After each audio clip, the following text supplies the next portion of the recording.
Alfredo Tejeda celebró su cumpleaños número 33 rodeado de un puñado de guerrilleros con fusiles y una veintena de diplomáticos sucios y barbados. Fue el 5 de marzo de 1980 cuando la toma de la embajada dominicana completaba su 7º día. El cónsul de Perú, ya sin su esposa al lado, era parte del grupo restante de rehenes que para ese punto se había reducido a 39. En la mañana de ese día, los guerrilleros le permitieron a Alfredo recibir varias llamadas. Habló, entre otros, con el encargado de negocios de su embajada. Y me dice, oye, te estoy mandando ceviche y también que te autoricen el ingreso de un balde de pisco sour. Me estás tonteando, le dije. Te juro, pásame con uno de ellos. Aprovechando el corredor humanitario establecido entre la sede diplomática y el exterior, la delegación peruana le hizo llegar al cumpleañero comida y bebidas típicas de su país. A eso de las 4 de la tarde, se reunieron en un salón del 2º piso a cantarle el Happy Birthday. La ocasión sirvió de pretexto para distensionar los ánimos. El día de mi cumpleaños comimos ceviche y tomamos pisco sour. Bueno, ¿quién te dice que la pasamos muy bien?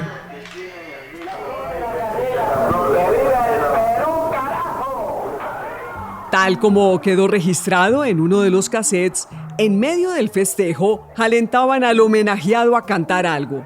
La flor de la canela, se escucha a alguien decir, pidiéndole entonar un famoso vals peruano.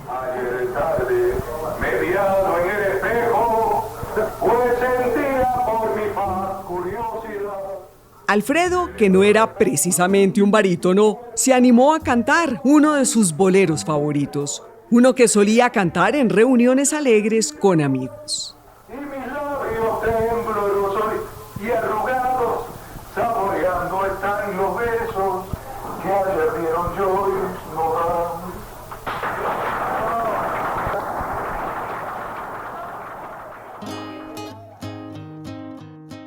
El cumpleaños de Alfredo fue uno de varios que se celebrarían durante las primeras semanas de la toma. Cada una de esas fechas transcurría de manera similar. La típica celebración de cumpleaños. Llegaba la torta de parte de la familia o de parte de la embajada y tipo 5 de la tarde nos reuníamos, se prendían las velitas, se le cantaba el cumpleaños y siempre había un acto cultural. El uno recitaba, el otro cantaba, el otro ponía la música, ¿no? Ahí pasábamos un rato rico, se brindaba con una copita de vino, nadie se emborrachaba. Las barreras entre el comando y los secuestrados se borraban en esas ocasiones. Los guerrilleros y las guerrilleras participaban con entusiasmo de los festejos. Deseamos que cumpla un feliz año, ¿sí? Que está en este momento que tal vez para todos ustedes es difícil, que sea un motivo para que nos recuerden con mucho cariño. Entonces esos momentos de empatía también son muy intensos y muy bonitos porque ahí no hay enemigos. Ahí hay dos seres humanos que se encuentran en un momento desesperante, un momento límite, y que están haciendo un pequeño contacto alrededor de cualquier cosa.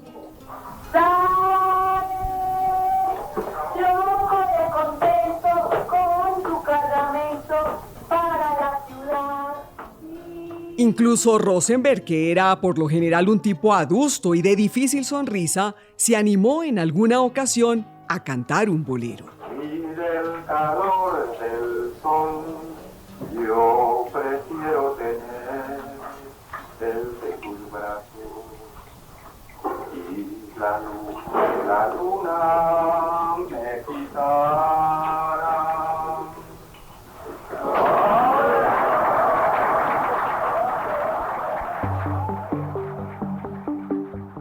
Al escuchar estas grabaciones tantos años después, de entrada cuesta trabajo asimilar ese ambiente de camaradería y celebración. Al fin y al cabo, parte de ellos estaban allí encerrados en contra de su voluntad como consecuencia de la violencia ejercida por algunos de los ocupantes.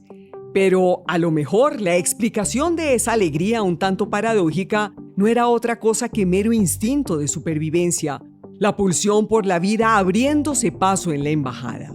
Compartíamos dos cosas fundamentales. Uno, queríamos salir con vida, ellos y nosotros. 2, teníamos un objetivo común, lograr esa negociación con el menor daño posible. Yo había logrado tener muy buena relación con ellos, respeto siempre, y simpatía, hasta simpatía, te lo digo con toda honestidad. Yo creo que a esas alturas de la convivencia se va entendiendo un poco cuál es la razón por la cual hemos actuado de tal o cual manera, sin decir que haya simpatías, por supuesto, porque nosotros estamos ejerciendo una violencia, estamos ejerciendo una toma de rehenes. Soy María Lucía Fernández y desde la no ficción y Boombox, esto es La Toma, un podcast sobre el asalto a la Embajada Dominicana en Bogotá. En el episodio de hoy, las relaciones forjadas en medio del confinamiento y una fuga que tensionó el frágil equilibrio en la sede diplomática. Episodio 5. El síndrome de Estocolmo.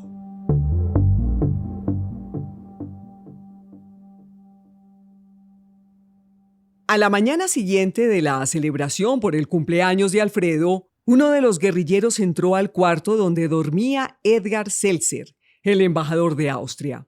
Le ordenó que saliera y el diplomático creyó que lo iban a matar.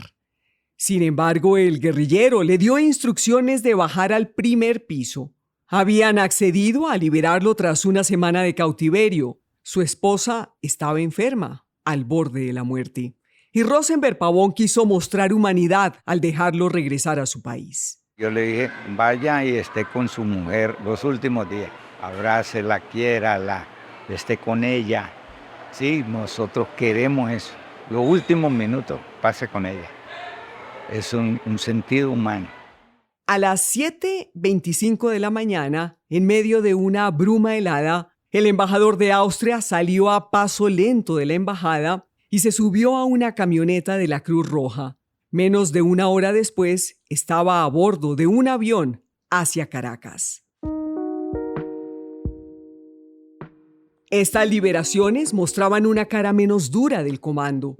Esa misma cara comenzó a sentirse también en gestos cotidianos que hicieron el ambiente dentro de la embajada un poco más ligero.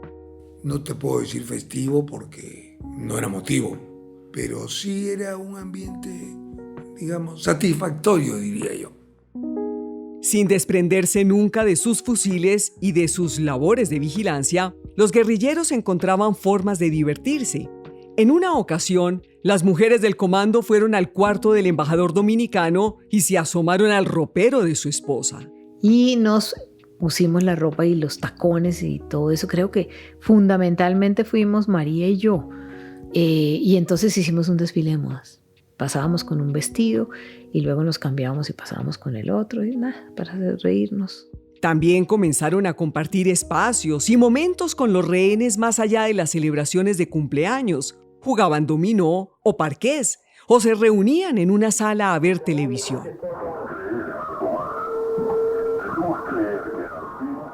Ya después veíamos películas, pues, ¿no? Lanceros de Bengala, Jim de la Selva, en blanco y negro, en un televisor de 17 pulgadas, porque esa embajada, yo decía, pero la próxima vez busquen una embajada que tenga más cosas, pues, un televisor más grande, un televisor de 17 pulgadas, en blanco y negro, Dios mío.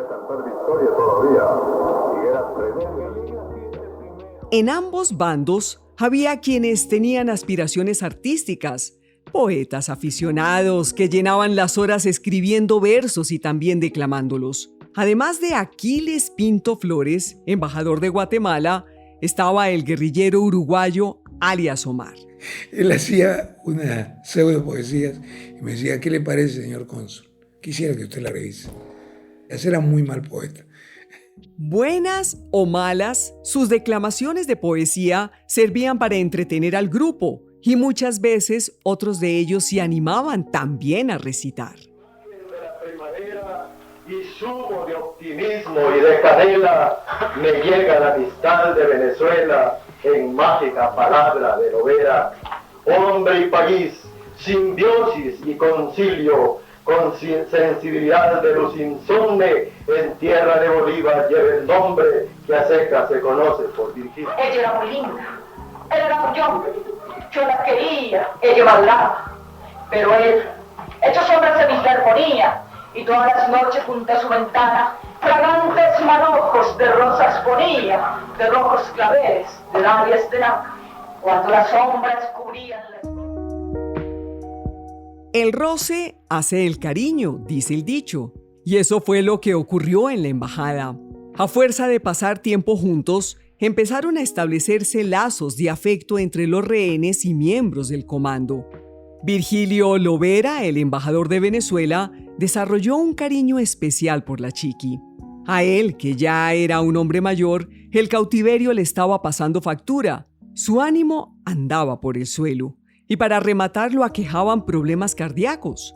La Chiqui, que era una mujer muy detallista, sintió simpatía por él y trataba de animarlo entregándole algún dulce o un pequeño regalo. Alfredo, por su parte, estableció buena relación con la médica del comando, alias Vicky. Por cierto, muy simpática, muy agradable. En alguna oportunidad me sacaron un idilio con ella, que nunca lo hubo, por supuesto, pero me tenía mucho respeto y me llegó a tener cariño.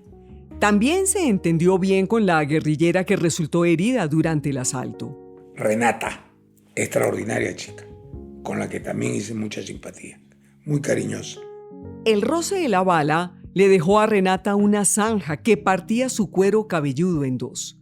Alfredo, proclive a colgar sobrenombres a las personas a su alrededor, no pudo evitar hacer chistes con su nuevo aspecto. Yo le puse Canal de Panamá. Dije, oye, mis Canal de Panamá. Ella se reía, ¿no? Gordita simpática. Entre las largas horas de tedio, María Eugenia también se acercó a algunos de los rehenes. Se dio cuenta de que con algunos tenía más cosas en común de lo que esperaba. Por ejemplo, con el embajador de Brasil la unía el gusto compartido por el té. Entonces él hacía el té y me lo llevaba, o yo hacía el té y se lo llevaba.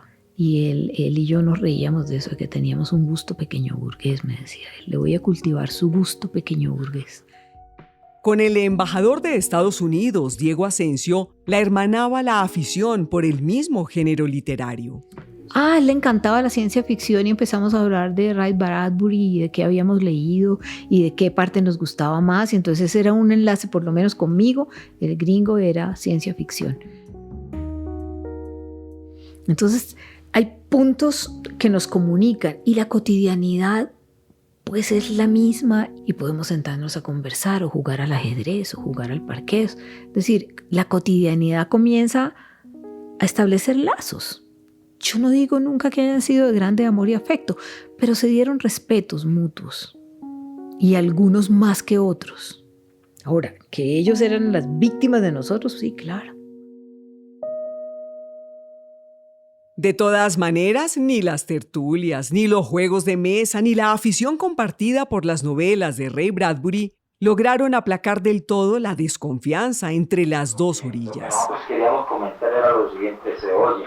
En una ocasión, por ejemplo, Rosenberg reunió a un grupo de embajadores para hablarle de una información inquietante que le había llegado. Según sus fuentes, algunos de los rehenes estarían organizando un atentado contra el comando.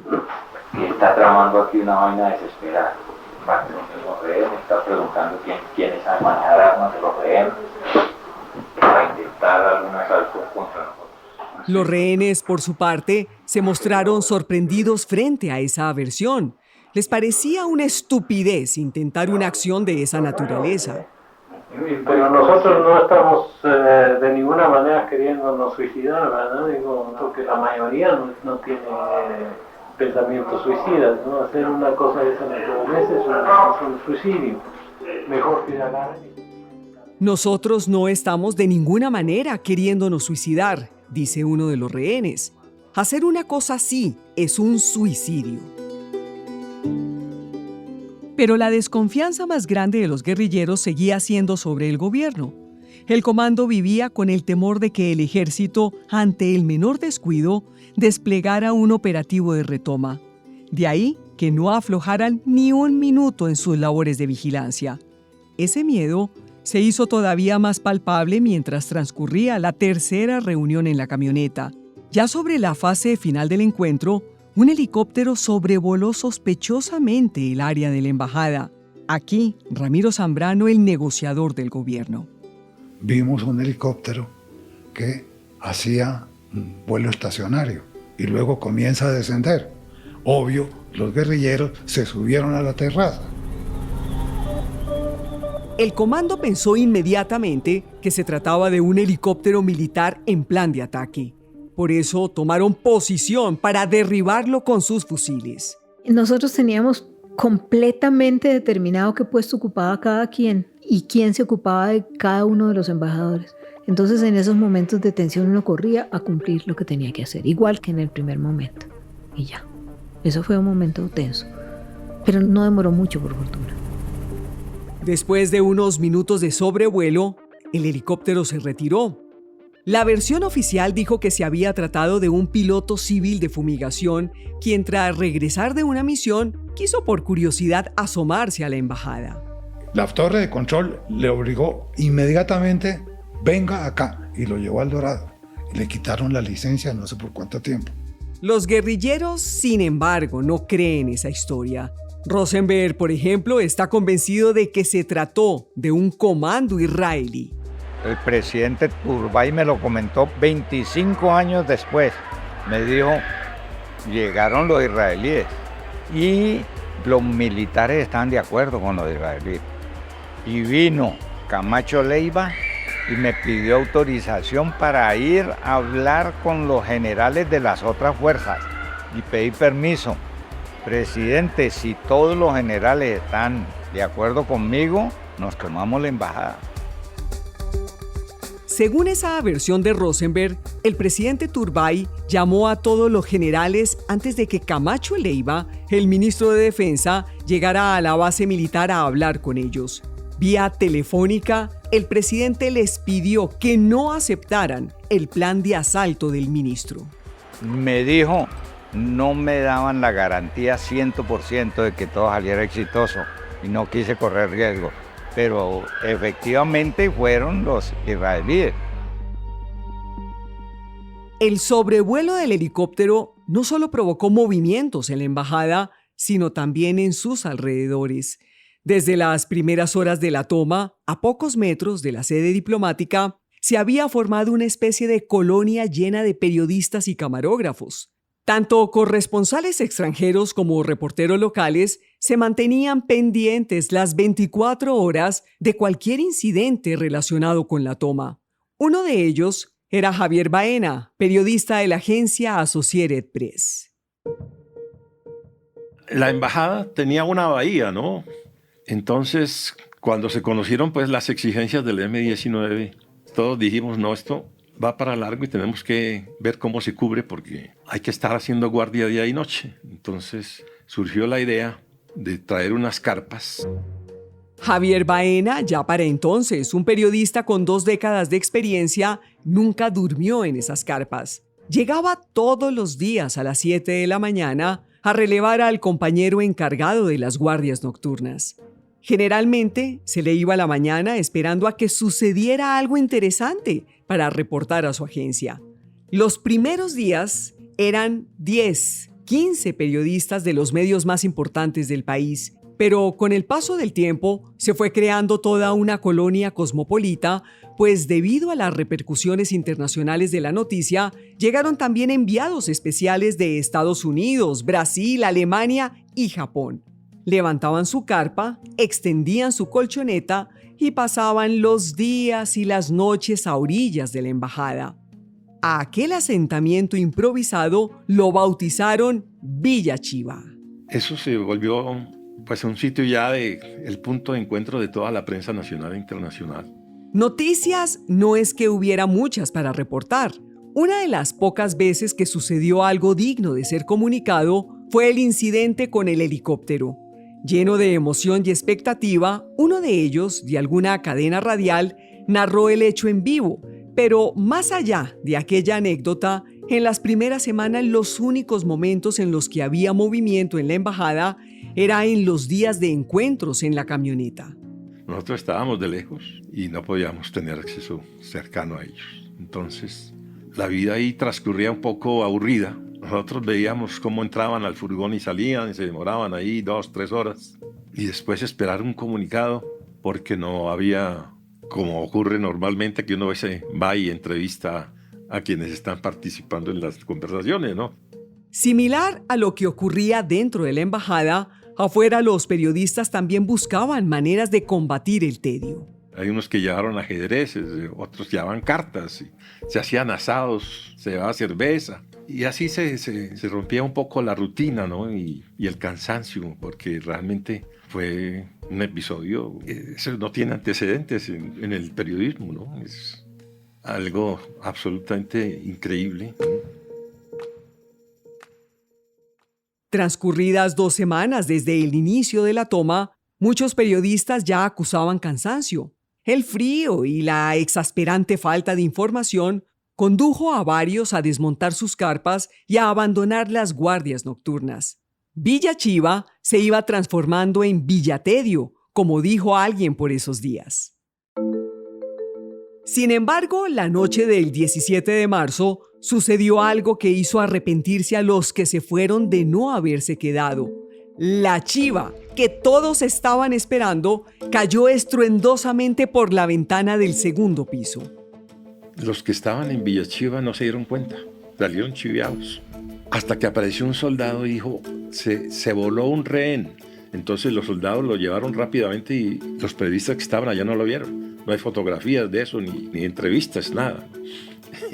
Entonces, fíjate, un esfuerzo de día y noche para esperar la noticia y cuando sucede, se escapa. Después de la pausa, les contamos de quién se trataba.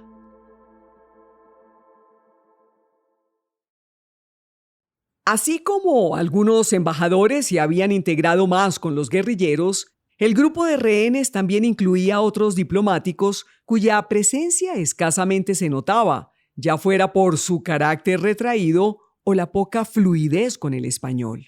El de Haití era un personaje muy sobrio, hablaba poco. El suizo era un hombre muy solitario, muy ensimismado, muy ajeno. Y el de Egipto era un hombre muy tranquilo.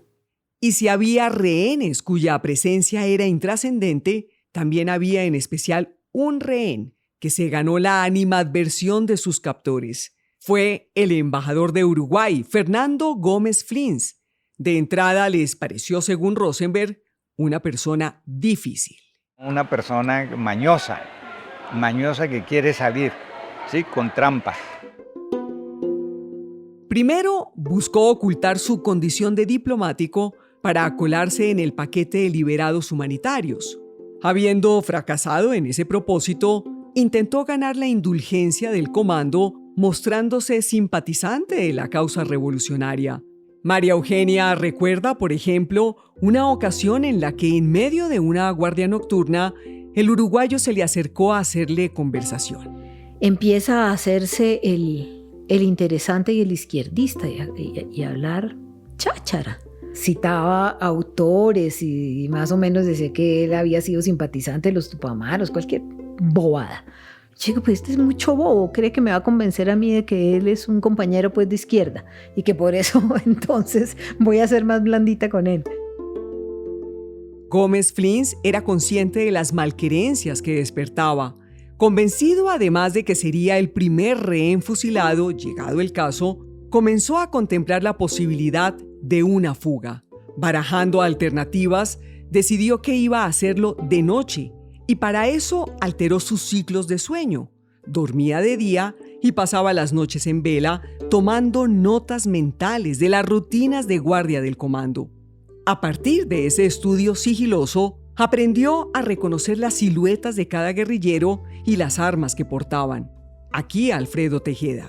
Yo sabía que él estaba haciendo eso. Lo percibía. Por su actuar, por su modo de conversar conmigo. Salía mucho a la ventana. Sacaba la cabeza, miraba, veía el entorno, como estudiando el panorama que nos rodeaba. Eso no era normal. En un diplomático menos.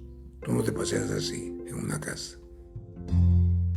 Gómez Flins memorizó la rutina de Estela, la guerrillera encargada de cuidar la habitación donde él dormía.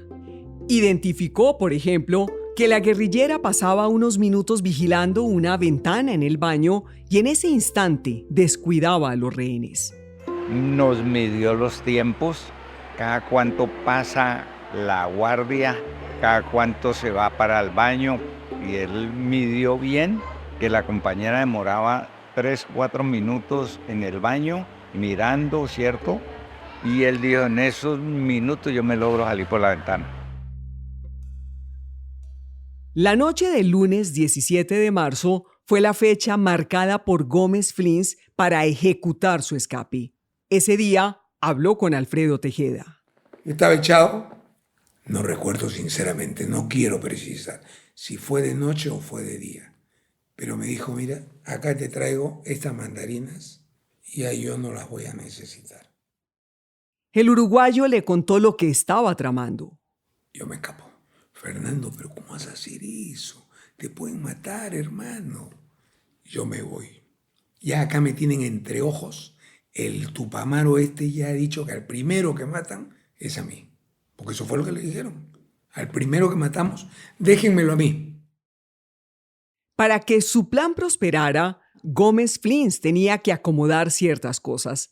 Debía asegurar, por ejemplo, que al momento del escape, una de las puertas de las habitaciones estuviera abierta. De lo contrario, el chirrido de las bisagras lo delataría. Entonces, antes de la hora de dormir, convenció a una guerrillera de que lo acompañara hasta esa habitación con la excusa de que había dejado allí un somnífero. Luego, cuando iban de regreso, se aseguró de que la puerta quedara como él quería. Esa noche, como de costumbre, el embajador estuvo despierto durante las primeras horas de oscuridad y alrededor de las 2 de la mañana se puso en marcha.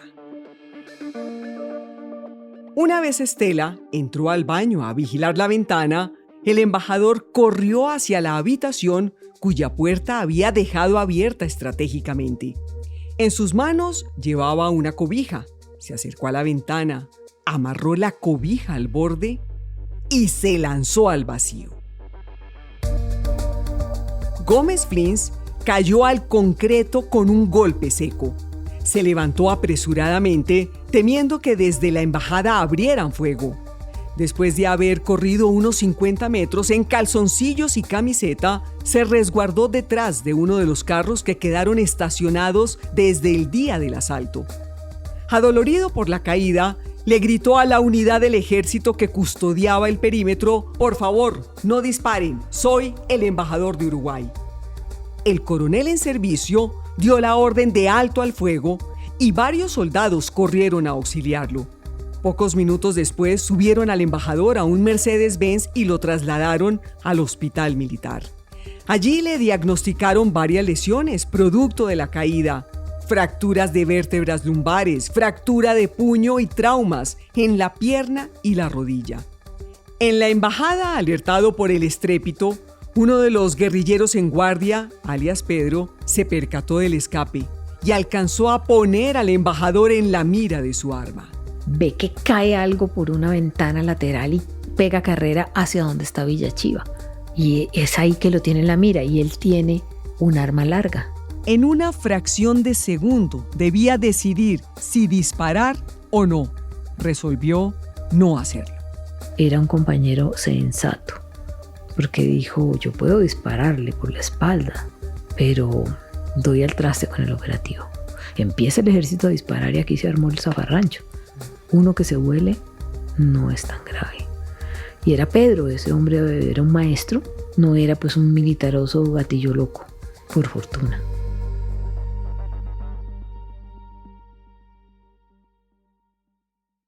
Él tiró la cobija y tiró la cobija abajo y cayó de ella. Yo creo que lo que más tiró. Se colgó colgado. La ventana no aguanta el peso. Enterado de la fuga del embajador, Rosenberg lideró una junta con algunos compañeros para evaluar lo sucedido. En esa reunión, que quedó registrada en uno de los cassettes, se les notaba inquietos por las repercusiones que pudieran derivarse de la fuga. Les preocupaba, por un lado, la información sobre el comando que el embajador entregara a las autoridades. Temían además que la fuga fuera percibida por los militares como una flaqueza, que vieran en esa acción una razón para penetrar en la embajada. ¿Cómo se puede salir sin que le hayan hecho un rasguño? Podemos entrar ahora a la redacción para decir eso. Tengan la plena seguridad que ahora los reaccionarios van a decir eso. Los reaccionarios van a decir que así como se pudo salir un tipo, también se puede entrar, dice Rosenberg. Se nos puso más berraca la negociación, seguro. Se nos puso más berraca la negociación, remata el comandante 1. En reacción a lo sucedido, acordaron en la reunión una serie de medidas. Por un lado, endurecer la disciplina al interior del comando guerrillero. Mucha disciplina, mano, y ahora ya no 10 flexiones, no 150 flexiones, que antes 100 flexiones. Optaron también por modificar las rutinas. Tercero, tenemos que cambiar todo, man. Todo lo que hay aquí. Si se almorzara, no se almorzara una. Si se almorzaba a las 11, se almuerza a la 1, dice Rosenberg. Y finalmente decidieron apretar las tuercas sobre los rehenes. El baño, el que meta el baño lo había gustado, man. Nada de cerrarse, me pute de cierre, saca patadas ya. Nada de encerrarse en el baño, dice uno de los guerrilleros. El que se encierre, lo saco a patadas. Y cerrar todas las puertas, echarle a todas esas ventanas por ahí también, echarle seguro, coger y cerrar. Con la fuga del uruguayo, efectivamente, las condiciones en la embajada se tornaron más opresivas. El comando impuso un toque de queda a las 9 de la noche, hora en la que los rehenes debían estar acostados. Todas las idas al baño iban a estar vigiladas sin excepciones. La habitación, desde la cual escapó el embajador, la cerraron con llave y todas las ventanas de la casa, incluidas las celosías del baño, fueron clausuradas con alambres. Rosenberg también les hizo una advertencia a los rehenes. Alguno más que intentara fugarse era hombre muerto. Cuando el uruguayo se vuela, volvemos a tener desconfianza, porque habíamos ganado confianza en una cantidad de tiempo y de pronto se tensionaba otra vez todo el ambiente, porque si uno lo pudo hacer, lo pueden hacer los otros. Además del revés que supuso para el comando, la acción intrépida del embajador uruguayo dejó al mismo tiempo un muy mal sabor en algunos rehenes. Lo acusaban de haber roto un pacto de caballeros. Claro, había un pacto de caballeros, de que estaban todos ahí, de que todos iban a salir bien y que todos iban a hacer un solo cuerpo. Y no, se fue y no le importó qué pasaba con los demás.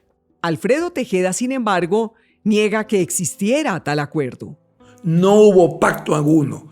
El que se escapaba, se escapaba. Así de simple. No hubo ningún pacto. Y quiero ser enfático en esto. Al enterarse de que la fuga de Gómez Flins había resultado exitosa, Alfredo sintió alivio. Dentro de mí suspiré, agradecí al Señor y dije, no, está bien, pues. No hubo transgredido ninguna promesa de que acá nadie se escapa. Que es lo mismo que en una cárcel diga de que oye, nadie se escapa acá de la cárcel. El que está preso ahí, si se le presenta la oportunidad, se va. Y eso era lo que ocurrió con el uruguayo, que bastante valor tuvo para salir.